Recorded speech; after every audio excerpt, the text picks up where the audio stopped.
Hello po, magandang gabi sa lahat. Sa lahat po na nanonood, magandang gabi, magandang araw po. Situational reading na naman po ulit tayo ha. And maraming salamat po pala ulit sa lahat ng mga nagpapa-personal reading, sa mga nagdo-donate po. Salamat po ha. Alam niyo naman po kung saan napupunta yung mga donation po ninyo. And sa mga bagong subscriber, ayan, ang aga po ha. Salamat po sa inyong lahat. Okay po. And kung nagugustuhan niyo po yung ating mga reading, please mag-subscribe po kayo dito sa ating channel. Mag-like po and hit na notification bell para po updated kayo sa lahat ng mga videos po na ating i-upload. Okay po. Salamat po sa lahat ng mga nagpapaalaga ng dasal. At salamat din po sa mga nagpapaalaga po ha. Okay. Ang lumabas po ay 7 cards. May nakakaranas ng sakit po ngayon.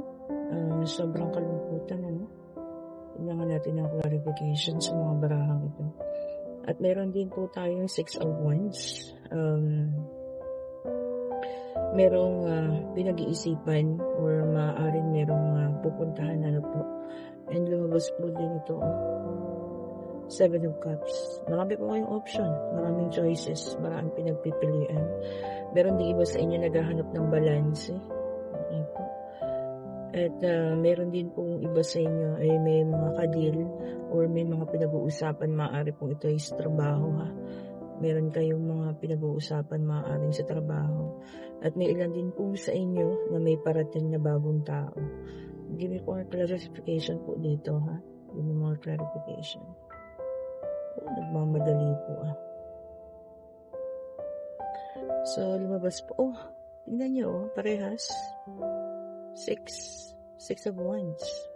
So, may parating. Maaaring may parating po no na success. Kung ano man po siguro yung pinag-uusapan maaaring sa business ito no, sa financial, sa parating na po ang success. Maaaring magtatagumpay po yan. Ayan, lumabas din po ang The Emperor. Kung nag-iisip ang ilan sa inyo tungkol sa financial stability, so ito na po no, parating na rin po ang financial stability sa atin ha. Magiging maayos na po ang ating financial. Talagang nagmamadali po Hindi ko po talaga maitago. Meron pong Knight of Cups. May ilan po sa inyo rito ay maaaring magpapakasal na ha. Merong mag-aalok ng kasal. Marriage proposal. Okay po. Meron din sa inyo makakatanggap ng mga imbitasyon. Maaaring ang sa kasal ito, sa reunion, sa mga parties po ha. Kung sino man po rito magkakaroon ng congratulations po sa inyo. Marriage proposal. Ayan. Maaaring kayo na po yung nakatadhana sa isa't isa. And maaari din po magiging maayos ang financial. Siguro nga po, no? Meron nang namamanhikan. Kaya po pala may pinag-uusapan. Huwag po kayong mag-alala at magiging maayos, para dito. Sa kung sino man itong mag-aasawa na o magkakaroon na ng marriage proposal. Ayan. So, ito kasi may dumating na ganito. Si Ten of Wands. Siguro, nakaranas din ito ng sakit. Ayan, lumabas din po ang The Sun. Ibig sabihin po ito ay panibago na. Panimula na ha. Ayan. So, ito na po siguro yung pagbangon na kung sino man ang nakaranas ng sobrang sakit. So, ayan na. Babangon na po. Pinag-uusapan na ang kasalan. Maaring ito po ay panibagong simula na po. Page of Cups. So, magkakaroon na talaga ng panibagong simula. Ng pangapo natin. Tingnan natin kung ano pa magaganap dito. Ayan. So, ito na po ang kalabasan ha. Nakaranas mo ng matinding sakit ng mga taong ito, no? Ng mga nakararaang panahon. Kung sino man sa inyo po nakaranas ang matinding sakit na karamdaman, no? And, meron pong nagtapos na relasyon po may nagtapos at ito na nga po ang kasunod yung pinag-uusapang kasal ha. So kung ano man po yung mga nakararaan, iwan niyo na po yan. Alisan niyo na po yan. Para po itong papuntahan niyo na panibagong buhay ay maging masagana at maayos po. Ito na po, itong energy ngayon niyo ngayon, Queen of Cups. Punong-puno po ng positivity. Okay po. Kaya lang, ang ilan sa inyo nag-hold pa po sa nakaraan. Okay po. Natapos na po yun. Alam naman natin, alam ko po na sigurado po ako naman na kung ano man yung natapos na yun, kung sino man yung napagtapusan ninyo at iniwanan ninyo, minahal niyo po yung sobrang yung tao na yun. Pero ito na po kasi ang parating po sa inyo or maaaring nangyayari sa inyo ngayon. Meron na pong bago na dumating at nag-offer po sa inyo ng magandang bukas po marriage proposal po ang offer ng taong ito. Nga natin. Ay, naku po. Nag-iisip pa po kayo. Dadalawang isip pa? Okay. Dadalawang isip pa po kayo. Ito po ang bagong parating na tao sa inyo. Energetic na tao. Ayan po. Naghahanap pa rin po kayo ng balance eh. May pagdidesisyonan po. Kung itutuloy niyo ba. Maaaring sobrang mahal niyo yung nakaraanan. Kaya ganito po ang lumabas. Sobrang mahal niyo yung nakaraan. Kaya hindi kayo makamove on. Huwag po kayong mag-alala kung bibigyan niyo ng chance ang tao nito na nag-aalok sa inyo ng kasal. Magiging maayos po kayo Magiging maganda po ang stability ninyo. Magiging maganda po ang financial ninyo. Mamahalin po kayo ng lubos ng taong ito. Kahit hindi niyo po siya ganun kamahal or pwede kong sabihin na hindi niyo talaga siya mahal. Okay po. Ito po, magkakaroon po ng celebration.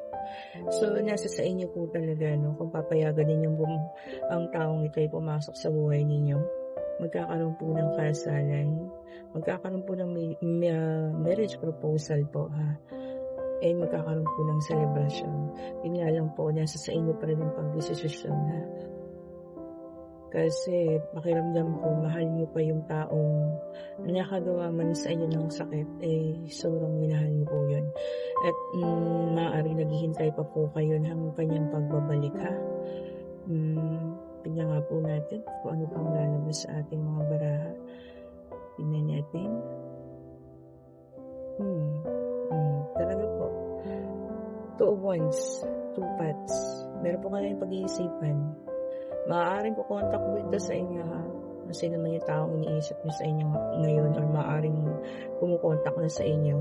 Kahit na nasa stage na kayo ng bagong tao na pinag-uusapan ng kasal po or paglalagay ninyo sa tahimik or pagsasama ninyo. Ito maaari ang gumugulo sa isip ninyo. Okay po. At ito rin maaari yung pag-iisipan ninyo. Kaya lumabas po ito. Ayan. Mag-iisip ka kung magpapakasal ka sa taong kadil mo po ngayon or i-entertain mo po yung ex po ninyo, Tingnan pa nga po natin yung clarification. Give me more clarification. Ayan po. Ayan po ang nararamdaman ninyo ngayon, over fatigue. Sobrang pag-iisip po. Ayan. Kung ano man po ang sa loobin ninyo ngayon, kung ano man ang magiging desisyon, kayo na po ang makakapag-desisyon yan. Kasi po ang offer ng taong ito ay yung bagong kadil ninyo ngayon ay marriage proposal na po ito. Okay po. Kung malalagay kayo sa ganung sitwasyon at pipiliin niyo siya, pero mahal niyo pa po yung isa, maaari rin po kasing masira ang pamilya niyo dito, Maaari po yun ang pagmulan ng pagkasira ninyo. Kaya po sa puntong ito, kung kayo man yung nasa kalagayan na ito, na meron po kayong pagpipilian at marami po kayong pinagpipilian, choices o offer po. Isa na po ang mapapayo ko, piliin niyo pong mabuti, isipin niyo pong mabuti po, Maganda po ang offer ng taong ito. Stability, matured person na po siya, Maganda po ang offer niya, pakakasalan po kayo, mamahalin kayo ng lubos. Pero kayo po kasi, nasa sa inyo po kasi ang mag-iisip. Ikaw po kasi ang nag-iisip kung maibibigay mo rin yung katumbas, yung pagmamahal na binibigay niya po, Okay po. gusto ko pag-isipan ninyong mabuti ang bawat desisyon. Nasa sa inyo po yan, ha. Ang mga reading po ay gabay lang po, ha. Hindi po lahat pala makaka-resonate dito. Maaaring sa inyo, maaaring hindi sa inyo, ha. Okay po. Ang reading po natin, uulitin ko, ha, ay pagdesisyon. Kasi nasa kasalan na po ang pinag-uusapan niya. Or pagsasama ninyong dalawa. Kaya lang po, nandito pa sa kalooban ninyo yung isang tao. Meron pa po kayong isang taong minamanifest. Okay po. Yan sana siyang inyong makatuluyan. Maaari rin pong kumontak sa inyo ang taong ito na maglalagay sa inyo sa sitwasyong kailangan ninyong mamili. Okay po. So, yun na naman, pagpipilian na naman, ha. Isang bagong tao na may magandang offer o isang taong sobrang minahal niyo po. Yun po, ha, ang pagpipilian natin sa ngayon. Okay po. Nasa inyo na po ang pagpapasya. Kayo po ang makakapagsabi kung sino man ang inyong pipiliin sa dalawang ito. And sa ngayon po sa lahat ng nanonood, gusto ko po sana mag-isip kayo ng isang katanungan. Answerable by yes or no po, ha. Yan, tanungin natin, tingin natin sa Spirit Guide kung ano po magiging kasagutan. Spirit Guide, ibigay mo po sa amin ang kasagutan sa kanilang mga katanungan. Spirit Guide, maaari po ito ay financial, sa love, okay po sa family, basta answerable by yes or no po. Pwede rin pag-travel, kung meron kayong pupuntahan. Okay, ito na po, lumabas na. And maaari po, maaaring mangyari, maybe. Okay po, sa maaaring mangyari. May nakikita po dito number 4, number 24 po, number 2. So, kung meron po kayong mga number or birth chart po, so, number na ganyan po sa inyong birth chart. Ayan po, mas malakas po sa inyong kasagutang maaari po, ha, maybe. Kung ano man po yung inyong itinanong. Ayan po. Uulitin ko po, kung gusto po ng free tarot reading, libre po ito, ha. Nag-ask lang po ako ng donation kung maaari po kayong magbigay. Pero kung hindi naman po, wala po rin po akong magagawa. Okay lang po yun, ha. Pero nagpapasalamat po ako sa mga nagdo-donate kasi hindi po ako nagbibigay ng mga amount. Any amount naman po yan. Tinatanggap po natin ng maluwag sa kalooban. And hanapin nyo lang po ako sa Facebook, Mystic Tarot po. Lahat po ng donation ay napupunta po sa aming foundation po, ha. Ayan po. And subscribe po kayo, like, and hit the notification bell para po lagi tayong updated dito sa ating mga bagong upload na video. Salamat po sa inyong panonood. At sana po ay nagabayan kayo ng reading ngayon, ha. Doon po sa mga taong nag-iisip po, ha, kung itutuloy. Maaari po kasi yung ilan sa inyo, no, nadadala lang sa mga yung po bang hindi naman sol-sol, kaya lang nadadala sa mga sinasabi ng mga kaibigan na sige na, tuluyan mo na, or mga kamag-anak na hindi, kayo na talaga, ganun po. Nasa sa inyo pa rin po ang pag-iisip. Lawakan po natin ang pag-iisip at sundin po rin natin ang ating puso, ha. Salamat po ulit. Bye-bye po.